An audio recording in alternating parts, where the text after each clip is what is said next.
Bonjour chers amis, nous voilà encore réunis pour une nouvelle vidéo. Alors aujourd'hui, j'aimerais vous parler de cette prière que nous faisons à l'issue des messes privées au public, qui nous a été demandée par monsieur l'abbé Komorowski, qui est donc le supérieur général de la Fraternité Saint-Pierre.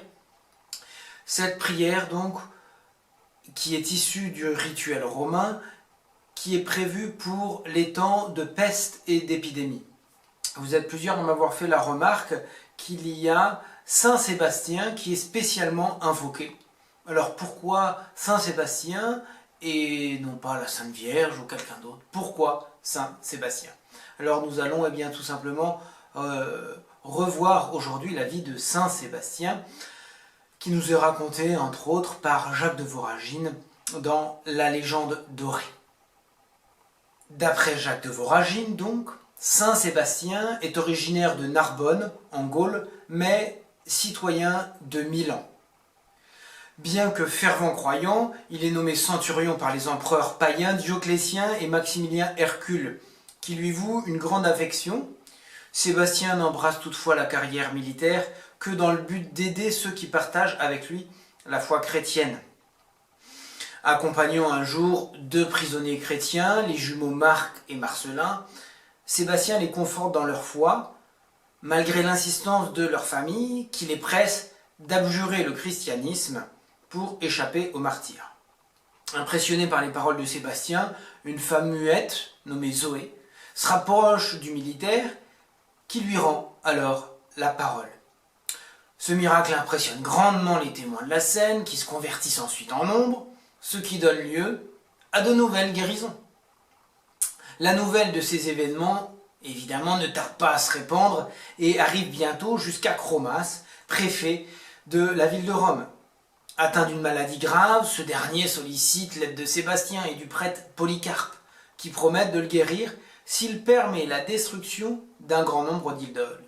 Cependant, ce n'est qu'après que Chromas ait renoncé à s'adonner à la divination qu'il retrouve la santé, non sans qu'un ange soit apparu dans son palais. Ce nouveau miracle amène la conversion de 4000 personnes issues de la maison du préfet. Pendant ce temps, la persécution contre les chrétiens s'intensifie et Sébastien est dénoncé par le préfet Fabien à l'empereur Dioclétien. Se sentant alors trahi, le souverain condamne Sébastien à être attaché à un poteau au milieu du champ de Mars avant d'être percé de flèches par ses archers. Couvert de pointes comme un hérisson, Sébastien est ensuite laissé pour mort et abandonné. Guéri de ses blessures miraculeusement, Sébastien retourne au palais impérial quelques jours plus tard. Il reproche alors à Dioclétien et Maximilien Hercule leur attitude vis-à-vis des chrétiens. Mais loin de se repentir, les deux souverains le font à... Désolé, mon prompteur s'est arrêté. Ça, c'est pour vous faire passer le temps. Et si vous y trouvez le nom de Saint Sébastien, vous gagnez toute mon estime.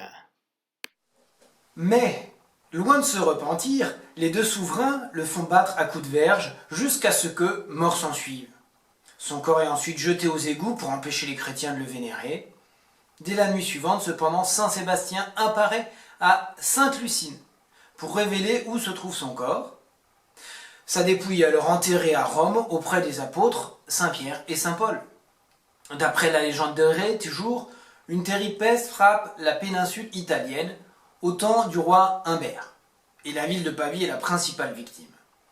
Alors que les morts s'accumulent, un ange se manifeste aux habitants de la cité pour leur apprendre que l'épidémie prendra fin une fois qu'un autel dédié à Saint Sébastien y aura été élevé. Une fois l'autel édifié dans l'église Saint-Pierre-aux-Liens, la peste disparaît et des reliques de Saint Sébastien sont transportées de Rome à Pavie pour honorer le martyr. Et c'est dans la suite de ce premier miracle où Saint Sébastien a arrêté la peste par son intercession auprès de Dieu que l'Église a pris l'habitude d'invoquer ce martyr pour les temps d'épidémie, afin que le bon Dieu, par l'intercession de Saint Sébastien, arrête ce fléau. Vous comprenez mieux maintenant, mes bien chers frères, pourquoi le rituel romain prévoit dans sa prière contre les épidémies et pour les temps de peste l'intercession de Saint Sébastien. Voilà mes bien chers frères, je vous confie à l'intercession de Saint Sébastien et je vous dis à demain. Passez une bonne journée de confinement et n'oubliez pas, pour ceux qui ont écouté l'homélie d'hier, vive la joie quand même. À demain.